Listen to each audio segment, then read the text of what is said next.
Boa noite, caros irmãos. Está começando mais um programa Umbandista Vereda de Luz.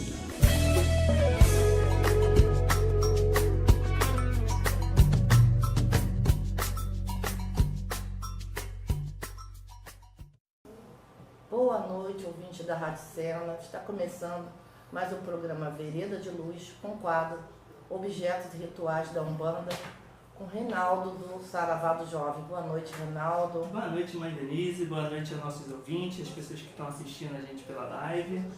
E qual é o tema de hoje? Hoje a gente vai falar sobre bebida e fumo. Isso é legal. Então vamos lá. O que é bebida e fumo na Umbanda? Para começar, né, as bebidas alcoólicas que contêm o etanol em sua composição, elas são produzidas através da fermentação, né, tanto de frutas quanto de seivas, por aí vai, né, até da própria cana, né, é o que compõe a bebida e torna assim a bebida de poder, né, dentro da Umbanda, né. Já contém várias forças e tudo mais. Já o fumo, né, o tabaco, ele já é produzido de uma forma diferente, né, ele é processado a partir das folhas de ervas de gênero de nicotiana, né, a nicotina, como a gente conhece, de várias espécies diferentes, né, são mais de 60 espécies de plantas diferentes.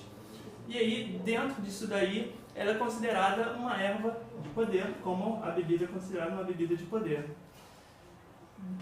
Nesse período aí da produção, né, do fumo, o fumo ele é utilizado dentro de várias religiões, né, paganismo, dentro de cura, xamanismo, para vários tipos de rituais diferentes, né? Sendo que nós temos que trabalhar com o divino, né? Nunca profanar ele. Por quê? Tanto a bebida quanto o fumo, ele é utilizado de uma maneira onde é uma ligação de trabalhos que estaremos fazendo tanto para a parte de cura quanto para a parte de defumação, de limpeza do corpo da pessoa e por aí vai. Então, não devemos profanar de uma maneira onde possa nos levar ao vício, nunca em excesso. Certo. Então me explica mais sobre bebida e sobre o fumo.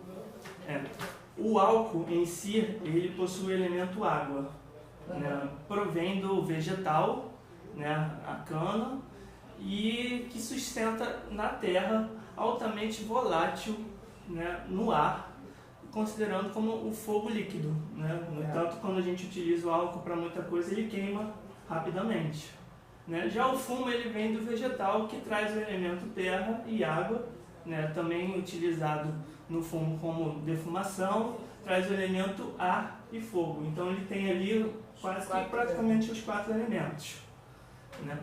Resumindo, o fumo é uma defumação direcionada que traz, além do vegetal, os 4 elementos: fogo, terra, ar e água.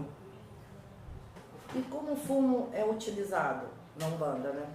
O segredo é a utilização do fumo, né, desse elemento em si, também como a bebida, né, parte de como a entidade vai estar trabalhando com ele, né?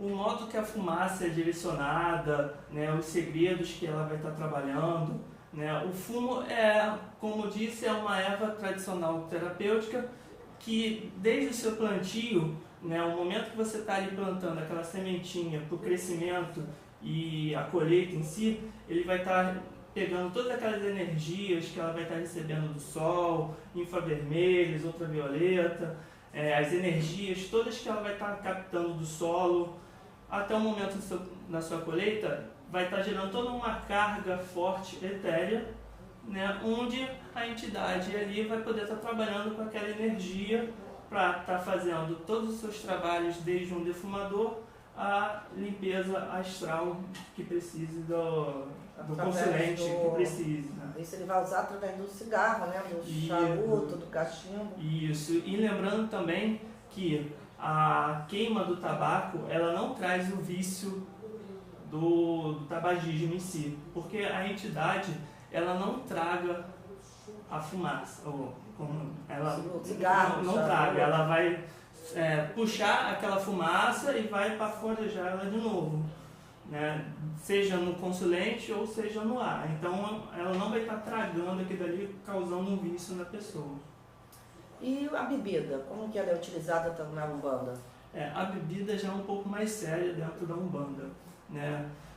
Quando tomada aos goles em pequenas quantidades, proporciona ao cérebro, né, uma excitação, por assim dizer, onde o médium vai estar liberando uma certa quantidade de substâncias ativadoras cerebrais, né? E isso daí vai estar estimulando a que o médium possa trabalhar melhor, por assim dizer, né? E a entidade que tem mais afinidade com os trabalhos de bebida vai estar conseguindo trabalhar com ele de uma forma melhor.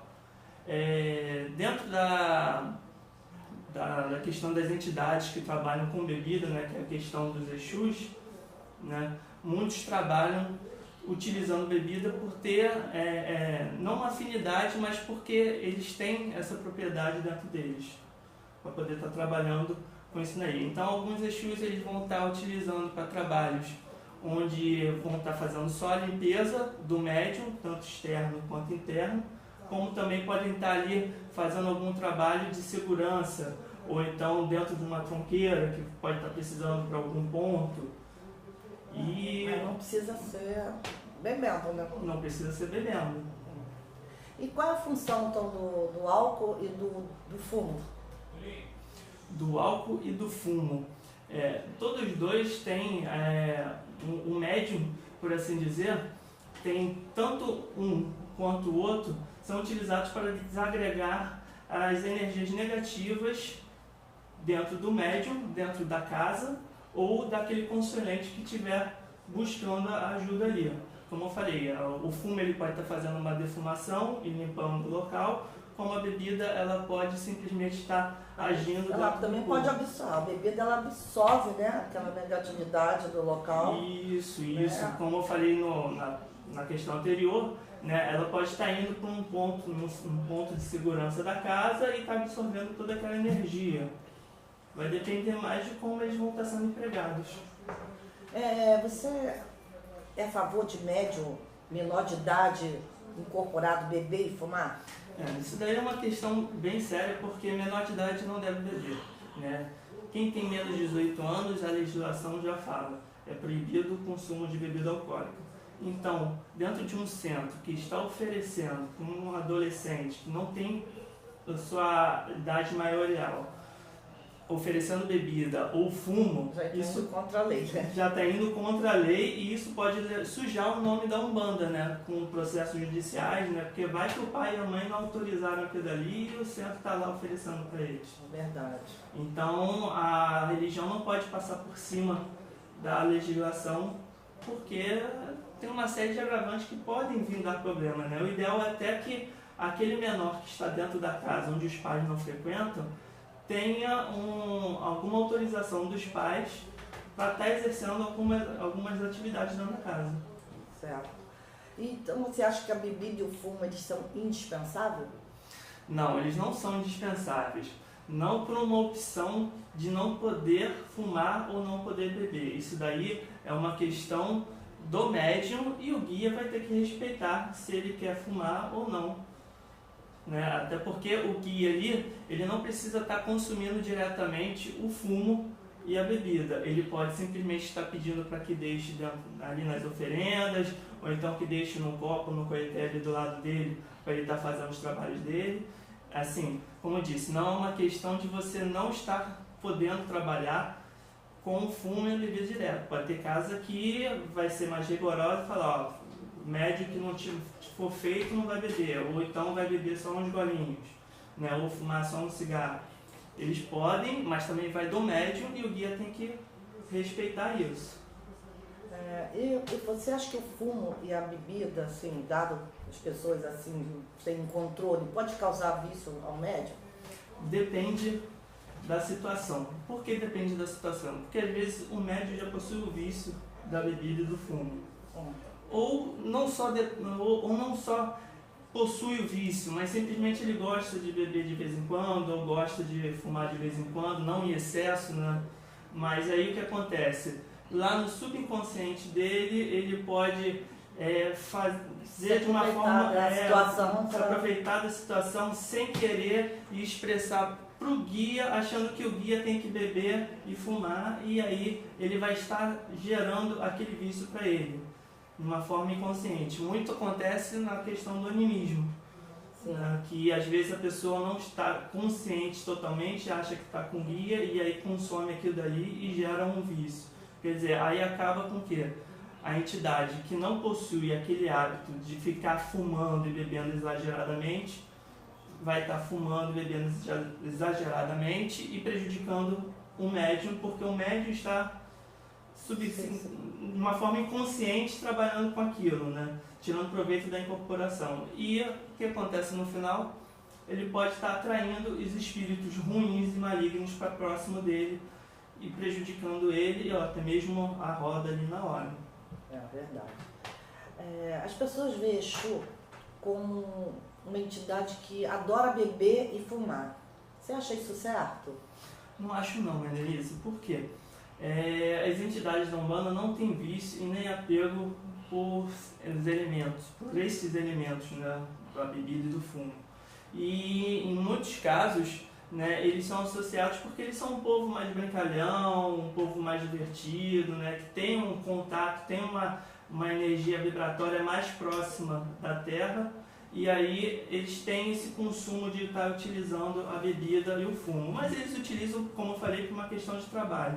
Então, tem muitas sessões que a sessão pode estar abrindo e você está utilizando a bebida ali para fazer uma firmeza, alguma coisa, e o Exu às vezes vai estar ali trabalhando com a bebida e às vezes vai pedir mais um pouquinho, mais um golinho, porque ele há necessidade de ter aquele gole a mais para estar fazendo alguma coisa. Às vezes ele vai estar pedindo para um conselhante estar bebendo um golinho, porque ele vai estar, como eu posso dizer, escaneando a pessoa, porque aquilo ali vai servir como contraste, né?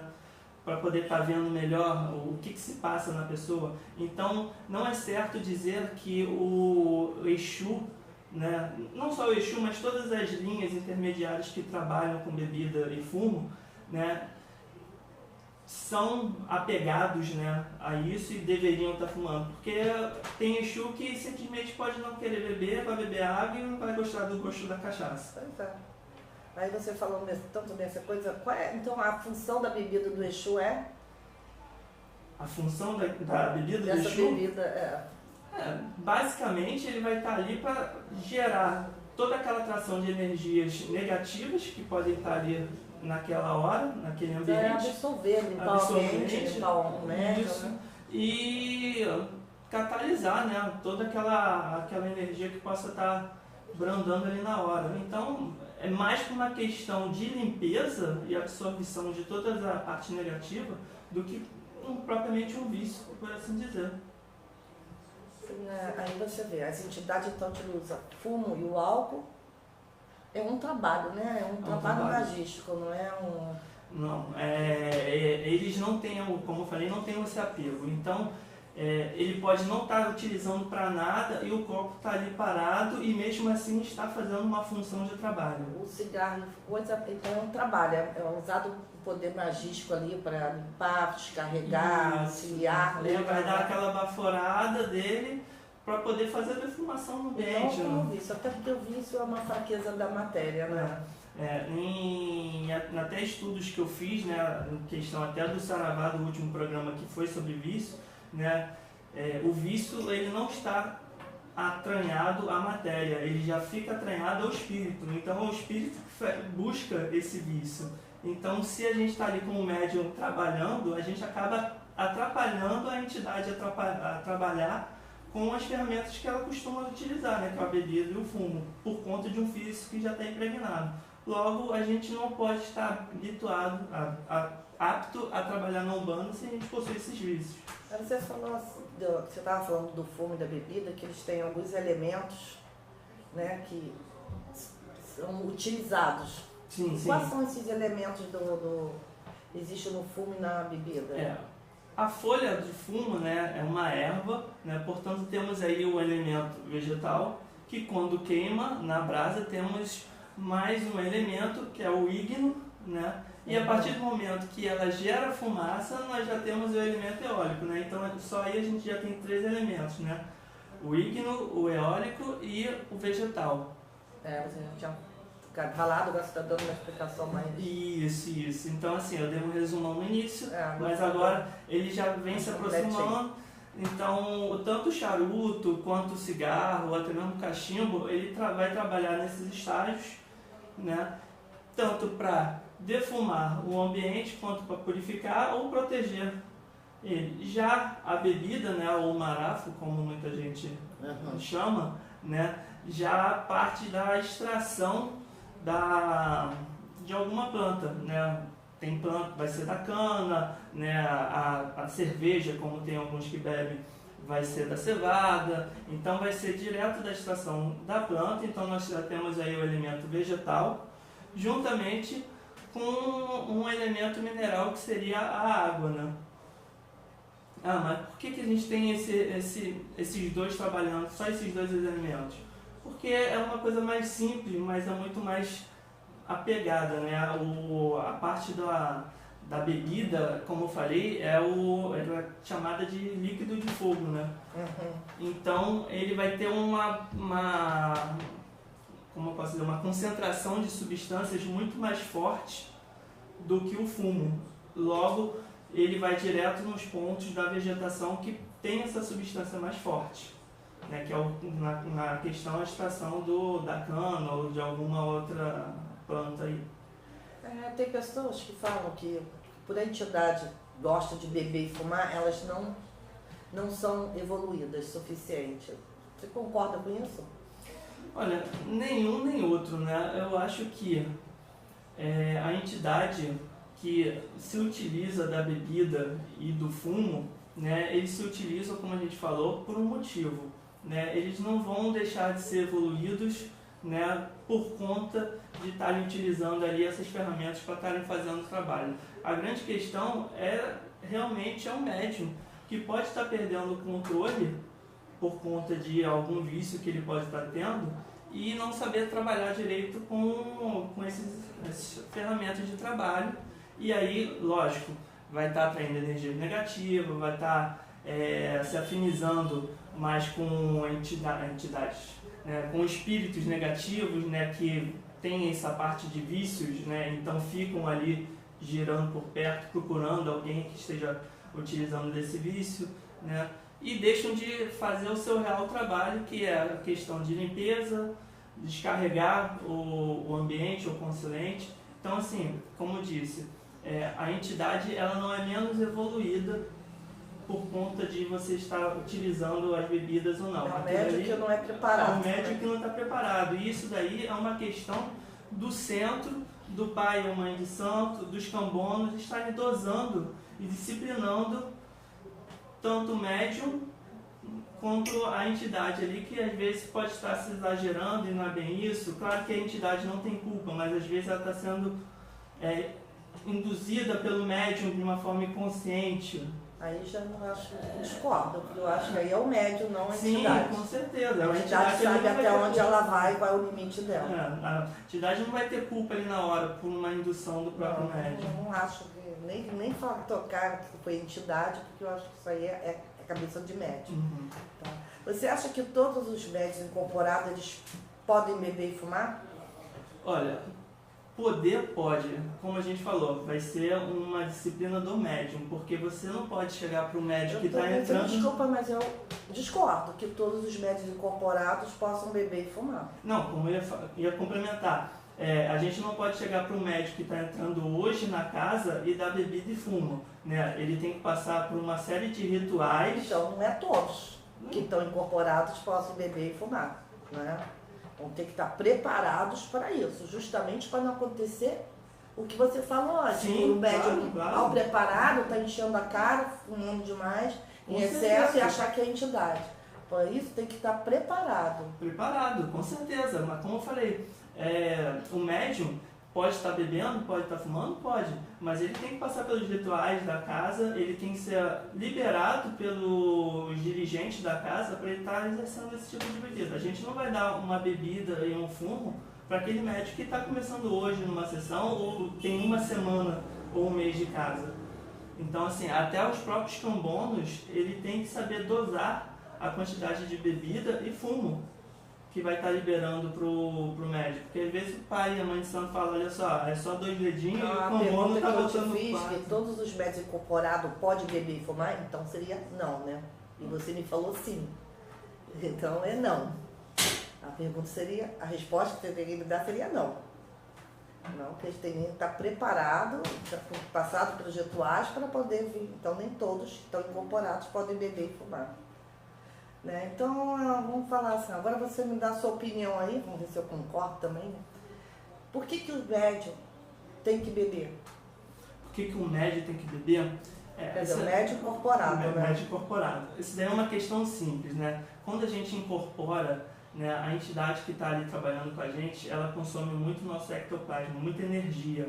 Então nós temos que repor essa energia. Né? É um gasto que nós temos o nosso gasto comum diário, sem estar trabalhando, e quando a gente está trabalhando, a gente duplica esse gasto de energia, justamente por elas estarem consumindo. Então há necessidade de a gente estar bebendo o líquido, né, por assim dizer, né, o líquido da bebida ali, ela vai estar substituindo. Mas aí não precisa ser a bebida. Não precisa ser bebida, porque a água já faz essa função. Então, o médico que não quer beber e bota lá para casa, deixa claro, não quero beber e não fumar, ele vai beber a água e ele vai estar repondo, né? Então, o líquido em si, ele vai estar repondo, fazendo o papel da água ali no caso, né? Já que a bebida ela possui um dos seus elementos, a água, né? Ele estaria fazendo uma espécie de reposição daquela energia que ele está trabalhando. Claro que a água seria o mais ideal dele estar consumindo, porque aquilo dali são substâncias.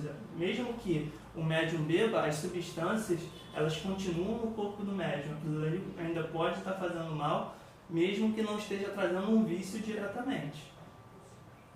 Então, concluindo, dá sua conclusão. Então. Minha grande conclusão para todo esse questionamento que a gente teve é que o médium ele tem que ter consciência daquilo que ele quer fazer dentro da casa. Se ele quer beber, se ele quer fumar, então beba e fuma, desde que seja com controle. Né? A casa ela não está ali de brincadeira, não está ali para satisfazer os desejos, dos vícios de cada um, né? Como a gente falou, isso daí ele pode estar gerando futuramente um vício se ele não tiver um controle. E se ele já tiver um vício, então é melhor ele nem fumar, nada. Pois é, então ele fica lá quietinho, toma sua aguinha, a entidade ela não vai se preocupar com isso.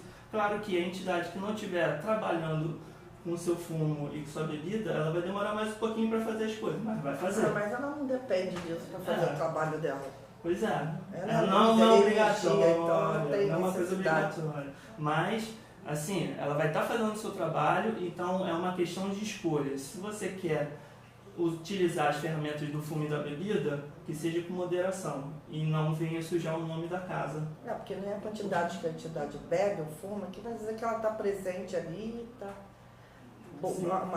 Um bom médium que está resolvendo as coisas, não é isso que vai... Ele não é influenciado o nível de incorporação por conta do que consome ele na hora. Isso vai dizer quem é bom e quem não é, né? Ele pode simplesmente trabalhar com água e estar fazendo um trabalho melhor do que aquele que está bebendo. Então a gente fica por aqui, até a próxima semana. Uma boa noite, Renaldo. Boa noite, Denise. E lembrando que dia 8 de dia outubro, 8 de outubro tem o Festival da Cantiga de Umbanda, da Central dos Orgães, lá no CESERJ, às 13 horas, não é isso? 13 horas. E quem quiser se inscrever, é só procurar lá o Mauro ou o Thiago para estar fazendo sua inscrição. É isso aí. Boa noite ouvintes. Boa noite, Renaldo. Até a próxima. Até a próxima. Boa noite, amigo ouvinte.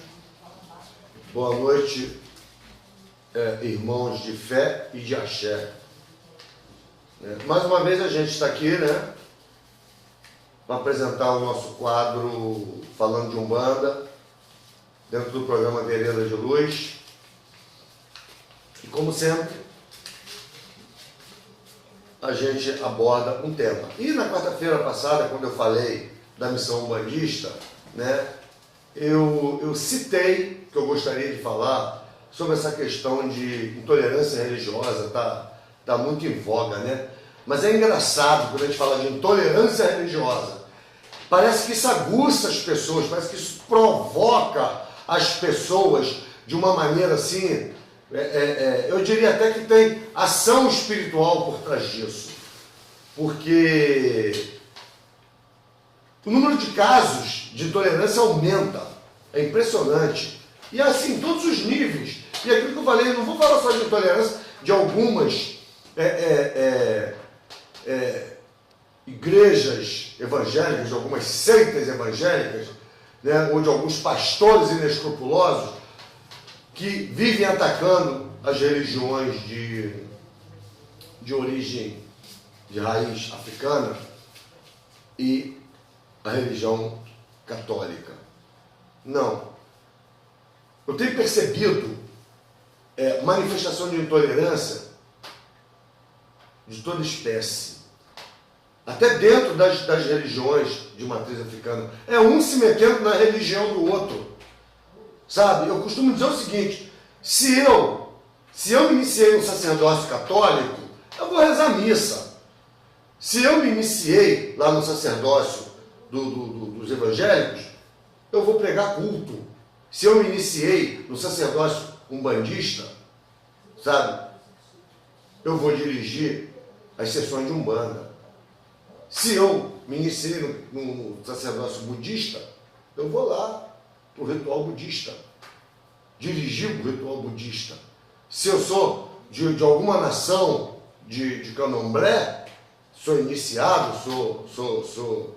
sou preparado, né? Dentro de uma nação de candomblé, que eu vá lá tocar no candomblé, fazer as coisas dentro do candomblé, dentro do ritual do candomblé, ritual belíssimo, por acaso. Mas não, tá um tal de meter a colher na panela do outro, sabe? Umbandista metendo colher no candomblé, candomblé metendo colher na umbanda, umbandista metendo colher no evangélico, no católico. Porque católico é aquilo outro. Kardecismo, tá, sabe? Até kardecista.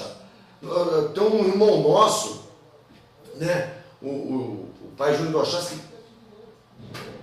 fez um post aí se referindo, ele até falou o nome, disse que era o Divaldo Franco, que é um espírita renomado, né? Muito respeitado nacionalmente, mas ele estava, me parece, fazendo uma palestra e começou a falar mal, a denegrir as entidades de Umbanda.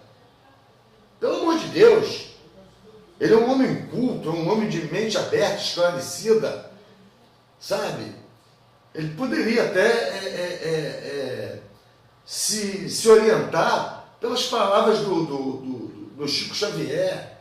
Eu li, eu tenho isso em casa, inclusive, o Chico dizendo que a manifestação umbandista no Brasil sempre foi voltada à prática da caridade. E por isso ele respeitava muito o culto da Umbanda. Isso é um líder religioso na acepção da palavra, na melhor essência que nós possamos imaginar. Agora, abrir a boca para falar coisas, sabe? A Umbanda é uma religião como outra qualquer. A Umbanda é uma religião que se preocupa em fazer caridade, em praticar o bem, em orientar as pessoas pelo melhor caminho. A Umbanda é uma religião monoteísta, ela tem um Deus só. É o Deus de todo mundo. Nós temos a nossa forma de culto. Respeitem, porque nós respeitamos a de vocês. A Umbanda cultua Pai Orixá, Pai Oxalá, desculpe, que para nós, sabe, tem um sincretismo com o nosso Senhor Jesus Cristo, que na verdade Jesus foi foi a forma encarnada dessa energia poderosíssima que é Pai Oxalá. Então, nós amamos Pai Oxalá. Significa dizer que nós amamos Jesus. E nós da Umbanda seguimos os ensinamentos que o grande mestre perpetuou para a humanidade. Nós cultuamos os sagrados orixás, que são emanações divinas, são emanações de Deus que se manifestam para nós, espiritualidade, através da natureza. Isso não faz de nós melhores nem piores do que ninguém. Eu não estou dizendo com isso que a minha religião é melhor do que a religião A, B, C ou D. Não. Digo mais, toda religião é boa, toda religião é linda. É só uma questão de afinidade, de adaptação, de coerência com a forma de culto de cada uma delas. Então, não venham dizer que o que eu faço é errado. Assim como eu também não tenho o direito de dizer que ninguém está fazendo errado. Se sustenta a fé de milhares de milhões de pessoas, se ampara espiritualmente, se orienta para seguir por um caminho melhor, tem a bênção de Deus. Siga em frente. Agora, a gente tem que presenciar espetáculos, não vou dizer nem teatrais, são circenses que a gente vê em programa de televisão, sabe? Alguns pastores pegando pessoas que se dizem estar incorporado por orixá, por entidade, o que é uma mentira, eles não sabem do que estão falando, só falam asneira, só falam besteira, só com o propósito de denegrir, de manchar a Umbanda. Será por quê? Será por quê? Qual o interesse disso? É direcionado? Não, engraçado. Eu não vejo eles falarem mal do povo kardecista. Levarem para lá kardecistas para incorporarem mentores. Ah, porque os mentores são melhores que os pretos velhos, que os Exus? Não, não são, não. Isso eu falo dando a cara a tapa. Não são. Não são. Agora, por que eles não fazem isso? Por que eles não falam do budismo? Ah, eles falam da religião de matriz africana, Umbanda, Candomblé, eles falam da Igreja Católica. Eu não sei se é verdade, mas eu ouvi que um bispo muito famoso do Brasil, evangélico, acusou a Igreja Católica de ser a prostituta da Bíblia. E o Papa Francisco, a besta do Apocalipse. Pelo amor de Deus, eu não sou católico, eu sou um bandista convicto. Mas abrir a boca para falar mal do Papa Francisco é um verdadeiro líder religioso. Cada homilia desse homem traz uma sabedoria, traz um encantamento de vida, traz um esclarecimento que quem tiver um mínimo de noção das coisas, sabe, vai respeitar. Eu que sou da Umbanda, como a gente costuma dizer, bato minha cabeça para ele. Nunca vi esse homem abrir a boca para falar mal de ninguém, para falar mal de nenhuma religião. Ele até, obviamente, respeitado a devida distância, me lembra muito de Jesus. Eu não vejo nem ele falar muito de religião. Eu vejo ele falar de amor, eu vejo ele falar de tolerância, eu vejo ele falar de compaixão, de caridade. Aí como é que eu vou dizer que esse homem é a besta do Apocalipse? Pelo amor de Deus. Pessoas que pregam a violência física, moral, psicológica, querendo posar de Deus, querendo posar de divindade, e fala mal dessa autoridade católica. E eu reconheço a autoridade dele como um sacerdote umbandista, reconheço, respeito e aprendo porque ele tem inspiração divina.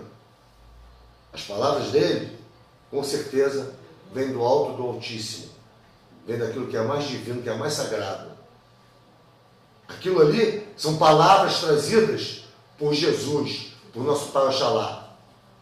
Não esse monte de asneiras que andam fazendo por aí, espetáculos circenses. Mas, infelizmente, eu tenho observado uma fogueira de vaidade dentro das religiões de matriz africana, dentro da nossa Umbanda. É pai de santo querendo ser mais que o outro, sabe? É pai de santo buscando coisas para tentar se enaltecer. Vamos segurar a onda. Vamos cuidar das nossas casas, dos nossos filhos de santo, de acordo com as orientações que o guia-chefe da casa orientar e determinar que façamos. E vamos observar o resultado dos nossos trabalhos, sabe? Vamos tentar ser menos midiáticos. Eu confesso para vocês que essa semana passada para cá, eu quase parei com o programa, por essa questão de mídia, de sabe? Tá querendo aparecer, tá querendo quase. Mas ao mesmo tempo, eu acho que eu preciso defender as coisas da Umbanda. Algumas pessoas vão gostar, né? Talvez muitas outras não vão gostar das coisas que eu falo, isso é normal, né? Jesus Cristo não conseguiu unanimidade, eu não vou ter essa pretensão nunca. Eu vou agradar a minha dúzia, né, que vão concordar comigo. Outros não vão. Paciência. Respeito aqueles que discordam. E peço que me respeitem também. Dessa forma. Mas eu estou vendo muito isso. Pais de santo, mães de santo, uns tentando negar a verdade do outro. E aí, isso se estende até os nossos irmãos candomblecistas. Muitos tentando diminuir a Umbanda, chamando a Umbanda de Umbandinha. Que Umbanda é ginásio, que Umbanda é segundo grau, que a faculdade é o candomblé. Não, gente. Não. Candomblé é lindo, é maravilhoso, tem um fundamento fantástico, tem uma riqueza cultural, né, muito grande, mas a Umbanda é senhora de si. Tá? E como eu falei semana passada, quem for umbandista verdadeiramente, se esforça um pouquinho mais, sai da zona de conforto, vamos estudar, vamos abrir nossa mente, vamos procurar as várias vertentes de culto que tem dentro da Umbanda, sabe? Vamos respeitar a Umbanda iniciática, vamos respeitar a Umbanda sagrada, vamos respeitar a Umbanda branca, um termo que eu não concordo muito. Para mim, toda Umbanda é branca, né? Porque a Umbanda é a mistura de todas as cores, então ela sempre será branca, e é dessa forma que nós representamos o nosso Pai Oxalá, então toda ela é branca. Se não for branca, não é Umbanda, simplesmente assim. Mas a gente tem aí vários tipos de Umbanda, né? Vamos buscar, conhecer um pouco. Cada corrente doutrinária dessa, a gente vai descobrir tanta coisa legal. E no final a gente enriquece a nossa corrente doutrinária, a gente enriquece a nossa forma de pensar, a nossa forma de ver e fazer Umbanda, sabe? Porque a gente abre a mente da gente. A Umbanda não é uma religião de fé cega, de fé burra. A fé, você tem que ter fé, você acreditar naquilo que você não entende, nada disso. A doutrina espírita não preconiza esse tipo de comportamento, muito pelo contrário, preconiza o entendimento, que tudo tem explicação, tudo está dentro da razão. Então, a nossa fé é raciocinada. Nós não somos burrinhos felizes. A Umbanda não foi anunciada, não foi formada para criarmos burrinhos felizes. Sabe? O bobo derrubou a casa do sabido. Como que ele derrubou? Não interessa. Você tem que acreditar, você tem que ter fé. Não. Nada disso. Nós não somos seres sem inteligência. Nós somos seres humanos, inteligentes, com capacidade de pensar, com capacidade de analisar, com capacidade de refletir e conceber cada verdade, cada conceito. E a gente só consegue compreender a Umbanda verdadeiramente quando a gente trilha esse caminho da busca do entendimento. E para isso, a gente não pode tapar os olhos, tapar os ouvidos e tapar a boca. Não. Vamos manter os olhos abertos para saber enxergar aquilo que o nosso irmão faz um pouquinho diferente da gente, mas como ele faz. Para a gente escutar aquilo que o nosso irmão, que fala um pouquinho diferente da gente, como ele faz. E da mesma forma, nos colocarmos através da nossa palavra. E tudo isso sem enfrentamento, sem tentar desmerecer A, B ou C. Vamos buscar a paz verdadeira. Vamos parar de ficar postando. Eu vi um post maravilhoso, sabe? Cara, claro que é post de quem ama o candomblé. Olha a cara que eu fico quando eu vejo alguém que diz que fez santo na Umbanda. Isso é o quê? Isso é intolerância, é provocação. O que é fazer santo na Umbanda? Eu posso dizer assim, eu fiz santo na Umbanda. Usei palavras. Agora, o que eu fiz lá dentro da Umbanda, você do candomblé não vai saber. Como eu não sei o que você faz lá dentro do seu candomblé. Se você quiser saber o que acontece dentro da Umbanda, dentro de uma camarinha de Umbanda, dentro de uma iniciação sacerdotal na Umbanda, você tem que passar por ela. Isso é um ritual hermético, fechado. Então, não há como um dizer ao outro o que fazer. Apenas respeitar a forma como cada um faz. É isso aí, gente. Por hoje eu vou ficando por aqui. Um abraço a todos. Que o nosso Pai Oxalá nos abençoe. Olá, eu sou o Rogério e esse é o quadro Umbanda 100% Brasileira. Esse quadro tem o apoio do programa Vereda de Luz e da Rádio Seno Web. Aqui sempre teremos lendas, contos ou informações sobre alguma entidade da nossa querida Umbanda, tentando ao máximo esclarecer, informar e desmistificar tudo sobre os nossos mestres espirituais.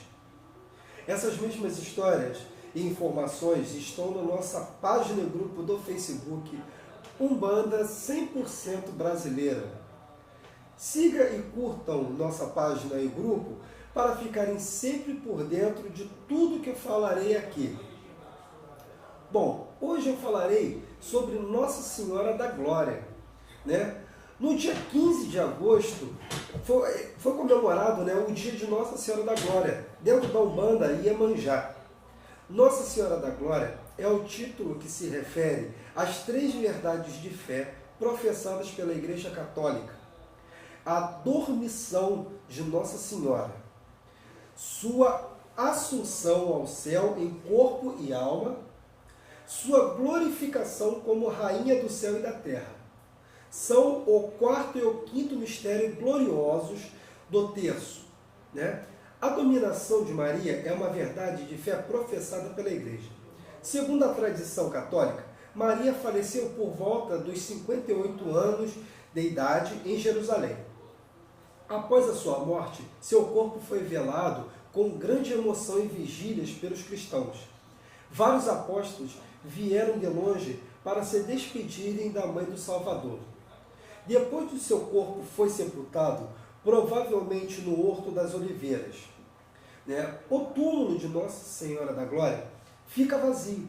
Porém, um dos apóstolos, provavelmente por estar distante fisicamente, chegou a Jerusalém algumas horas depois que o corpo de Maria tinha sido sepultado. e ele quis muito ver o corpo de Nossa Senhora pela última vez. Mas quando abriram o túmulo, para que o apóstolo pudesse vê-la, o corpo da Virgem não estava mais lá. Todos então glorificaram a Deus, reconhecendo que Maria tinha sido elevada ao céu, não só em espírito, mas também em corpo físico. Por isso, desde os primórdios, os fiéis festejavam a Assunção de Nossa Senhora e sua glorificação no céu. E é daí que se origina o título de Nossa Senhora da Glória. Já a Assunção quer dizer ser elevado ou elevada, ou seja, Maria não subiu ao céu pelo seu próprio poder, mas foi levada ao céu pelo poder de Deus. E é o quarto mistério glorioso contemplado no terço. A festa da Assunção de Nossa Senhora é celebrada no dia 15 de agosto. Agora farei uma pequena oração. Oração de Nossa Senhora da Glória. Pai amoroso, vós que elevaste a Virgem Maria ao céu para compartilhar a vossa comunhão de amor, fazendo com que ela se torne exemplo e esperança para cada um de nós, pela vossa misericórdia e pelo vosso sacrifício de nossas orações, aceitai-nos para que aquele abraço santo e definitivo na glória eterna, junto convosco e com a Virgem Maria. Isso nós vos pedimos por Cristo nosso Senhor. Amém. Bom, Nossa Senhora da Glória, como eu disse anteriormente, na Umbanda é Iemanjá. E é o único orixá que tem a sua imagem própria nos altares, dispensando o sincretismo, né, como acontece com os demais orixás. Ela é uma bela mulher saindo das águas do mar com um vestido todo azul ou branco, com o colo nu, espargindo estrelas em ambas das mãos ou pérolas. Na verdade, a data comemorativa para Iemanjá varia de região para região, sendo tanto dia 15 de agosto, quanto em 2 de fevereiro, 8 de dezembro, ou ainda na passagem do ano. No Rio de Janeiro, reverencia-se a Mãe d'Água em 15 de agosto. Em São Paulo, a maior comemoração é no dia 8 de dezembro na Praia Grande. Em Salvador, ocorre anualmente no dia 2 de fevereiro, dia de Nossa Senhora da Candeia, uma das maiores festas do país em homenagem à Rainha do Mar. A celebração envolve milhares de pessoas que, trajadas de branco, saem em procissão até a foz do Rio Vermelho, onde depositam variedades de oferendas, tais como espelhos, bijuterias, comidas, perfumes e toda sorte de agrados. Em 8 de dezembro, ocorre a festa de Nossa Senhora da Conceição da Praia, padroeira da Bahia. Nesse dia, feriado municipal em Salvador. Também é realizado na Praia da Pedra Furada, no bairro do Monte Serra, também chamado de Boa Viagem, a festa do Presente de Iemanjá, uma manifestação popular que tem origem na devoção dos pescadores locais. Já no Rio Grande do Sul, a comemoração é no dia 2 de fevereiro, onde Iemanjá é sincretizada com Nossa Senhora dos Navegantes. As cerimônias são comumente feitas à beira-mar, no litoral gaúcho. A imagem da Santa, ela vai até o porto onde as embarcações param e são recepcionadas por devotos que carregam a imagem de Iemanjá. Também ocorrem em rios como em Porto Alegre, no Rio Guaíba. Em Santa Catarina é realizado anualmente, no dia 2 de fevereiro, na Praia Central, em Balneário Camboriú, a festa em homenagem a Iemanjá. Na capital da Paraíba, a cidade de João Pessoa, o feriado municipal consagrado a Nossa Senhora da Conceição, no dia 8 de dezembro, é o dia de tradicional festa em homenagem a Iemanjá. O orixá Iemanjá sincretiza com diversas representações de Nossa Senhora, por representar a grande mãe provedora e que acolhe os filhos em seus braços, assim como Nossa Senhora sempre acolheu seu filho Jesus. Também conhecida como Nossa Senhora da Coroa Estrelada, ou Janaína, do tupi africano. É a deusa do mar, é protetora das mães e das esposas. Iemanjá é o símbolo da personalidade feminina, da beleza e da reprodução. Na natureza, liga-se às águas do mar, conhecida também como Calunga Grande. Rege também todas as substâncias que se encontram no fundo dos mares e oceanos. É também na vibração de Iemanjá que se atua as famosas sereias e ondinas, seres elementais da natureza. Nessa linha, apresentam-se todas as Iabás, orixás femininos, Oxum, Nanã, Iansã, Obá e outros. Iansã é a energia, Iemanjá, perdoe-me, é a energia geradora que representa a mãe do universo. Quando incorpora, as entidades dessa linha gostam de trabalhar com a água do mar, expressando-se de forma serena. Fazem uso da mecânica de incorporação, emitindo sons que verdadeiramente parecem mantras, que são confundidos com lamentos devido à associação do canto das sereias. Nada impede que médios homens trabalhem com essas entidades, pois todos têm o equilíbrio dentro de si. Da linha de Iemanjá provém as caboclas das águas doce e salgada, cujas falanges descarregam os terreiros e as pessoas que comparecem aos templos, limpando fluidicamente o ambiente dos templos e as pessoas que lá concorrem. Os caboclos e os preto velhos invocam as trabalhadoras da linha de Iemanjá com grande frequência, principalmente nos descarregos e rezas. Em termos de popularidade, Iemanjá é o orixá de maior destaque no Brasil, sendo festejado tanto na Umbanda e cultos africanos, como suas festas atraem crentes de todas as religiões, como nas oferendas de finais de ano nas praias de todo o país. Odoiá, Odofiabá, salve a Senhora das Águas, salve nossa mãe Iemanjá. Bom, e esse foi o nosso Umbanda 100% brasileira, e até a próxima. Tchau!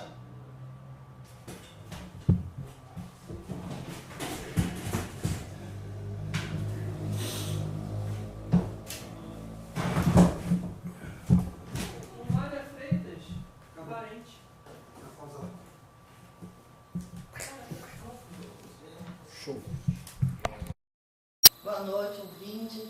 Estamos começando mais um programa Perguntas e Respostas com o Pai Getúlio de Xangô. Boa noite, Pai Getúlio, sua bênção. Boa noite, Mãe Denise, Pai te abençoe, sua bênção. Boa noite, amigo ouvinte. E a gente está aqui, mais uma vez, para tentar esclarecer aí as dúvidas dos nossos irmãos de fé, dos nossos queridos ouvintes. Vamos lá. Paulo do Centro. Menores podem beber álcool quando incorporam? O Paulo, até por uma questão de responsabilidade civil, não, de maneira nenhuma. Isso seria uma insensatez total, né? Eu não vejo nem pelo lado religioso, não, mas de maneira nenhuma. É um organismo à informação e é crime, né? Isso é crime. Você deixar menor em bebida alcoólica é crime. Então, a entidade que for trabalhar na cabeça do menor de idade vai ter que entender essa condição dele. E ela entende, pode ter certeza disso. Cristina de Maricá. Grávidas devem continuar incorporando nas giras? Olha só, eu acho que as grávidas não devem participar das giras, né? Até porque a condição dela é de fragilidade. E, às vezes, na gira, um médio ou outro pode se desarmonizar, se desequilibrar. Isso pode ter consequência mais grave. Do ponto de vista espiritual, não acredito que faça mal para o médium, havendo uma necessidade de um caboclo, de um preto velho, vamos trabalhar com entidades de esquerda, que são entidades que carregam uma energia bem mais densa. Isso não é bom para a fragilidade do corpo da grávida. Mas Se um preto velho tiver que chegar para dar um recado, para até descarregar a própria neve dele, um caboclo, vai chegar assim, não vai ter problema nenhum. Rodolfo do Cubango. O que são preceitos? A palavra preceito significa proibição. É aquilo que o orixá proíbe em determinadas situações. Então, quando a gente vai dar uma obrigação, né, sagrada dentro da Umbanda, cada obrigação tem lá os seus preceitos, as suas proibições. Tipo, você ficar 3 dias sem ingerir bebida alcoólica, sem prática sexual, sem visitar ambientes de densidade energética, como cemitério, hospital, botequins, ambientes pesados, coisas desse tipo. São as proibições que cada fundamento da religião faz em função da necessidade daquele trabalho, da pureza energética que é necessária para a realização daquele trabalho. Cíntia da Riodade. Sinto tonteiras quando visito um terreiro, a ponto de quase desmaiar. O que está acontecendo comigo? Olha só, na realidade você é médium, né? E tem a mediunidade bem aflorada. Agora procura ver, pode ser não vou dizer você que é uma determinada coisa específica. Pode ser uma coisa, pode ser outra. Tá? Não vou nem falar aqui para não criar polêmica, mas aí você escolhe uma casa que seja da sua confiança, que você conheça o Pai de Santo, a Mãe de Santo, que são pessoas sérias, uma casa que trata a Umbanda com seriedade, e você vai ser cuidado, vai ser tratado, isso aí é sanado com uma certa facilidade até. Bruna da Bela da Cruz. Prenderam meus guias. E agora, o que eu faço? Procura um bom advogado, Bruna. Ô, Bruna, ninguém, não tem pai de santo nesse planeta, nem mãe de santo, nem de Umbanda, nem de Candomblé, nem de qualquer segmento religioso, que tenha capacidade para prender um guia, para amarrar um guia. Vamos parar para considerar. Um guia é muito mais poderoso do que nós. Um guia é muito mais evoluído do que nós. Ele tem conhecimentos magísticos que a gente nem imagina que existam. E aí, um pai de santo, tá? Um marmoteiro, vai dizer que prendeu seu guia. É mentira.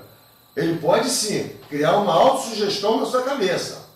Que pela falta de conhecimento, pela falta de esclarecimento, pela falta de maturidade espiritual, e por achar que aquele pai de santo tem conhecimento, que ele é capaz de fazer isso. E aí você bloqueia o seu canal mediúnico, e aí a entidade não passa, não consegue conectar com você. Mas o pai de santo tem poder para fazer isso com a entidade, mas não tem medo. Fabiano da Ilha da Conceição. Os trabalhos de amarração são feitos na Umbanda? Nunca foram, nem nunca serão. A Umbanda, como eu já disse numa fala minha, a Umbanda não é salvacionista. A Umbanda é uma religião de evolução. Ela é evolucionista. Então, a gente não faz amarração, não. A gente não contraria as leis divinas, não. Luísa do Pita. Existe a necessidade de sacrifício de animal? Não. Dentro da Umbanda, não. Não faz parte dos rituais umbandistas. A gente sabe que isso é muito usado dentro do Candomblé. Não estou aqui criticando de maneira nenhuma, né? Mas eu sou umbandista, na Umbanda isso não acontece, de maneira nenhuma. A Umbanda, como eu sempre digo, ela tem sua própria leitura dos mistérios e ela cultua isso à sua maneira. E não é através do sacrifício de animais. Jamais. Brenda da João Brasil. Mesmo o médium inconsciente pode interferir nas comunicações espirituais? Pode. Vamos considerar que médium inconsciente, não existe médium inconsciente, é médium morto. Não existe médium morto. Existe aquele médium semiconsciente, com pouca consciência, né? Mas ele está ali, está vivo.